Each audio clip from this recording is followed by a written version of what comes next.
తొనలు శక్తి తీసుకుంటే 100 గ్రాములు, అంటే గింజ తీసేసి తొనలు 100 గ్రాములు తీసుకుంటే అవి 88 క్యాలరీలు శక్తి అన్నమాట పనస తొనలు. ఈ పనస తొనలు 5, 10, 15, 20 మనం అట్లా తినేసేస్తే ఒక ఆహారంగా మంచి భోజనంగా అవి తినేసి కడుపు నిండటానికి బొప్పాయి, కర్బూజా లాంటివి నింపేయచ్చు అనమాట. ఏదన్నా ఒక ప్రకృతి ప్రసాదించిన ఫ్రూట్ను మంచిగా తినే అదృష్టం ఉంటే మరి ఇట్లాంటి వాటికి డబ్బులు ఖర్చు పెట్టి కొనుక్కుంటే మంచిదని విజ్ఞప్తి. ఈ పనస తొనలకి మనం కొనుక్కొని తినేటప్పుడు గింజలు లోపల వస్తుంటాయి.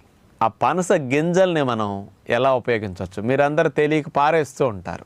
దీన్ని పారేయకుండా పనస గింజల్ని ఎట్లా చేసుకోవచ్చు అంటే కాల్చి తింటే భలే బాగుంటాయి.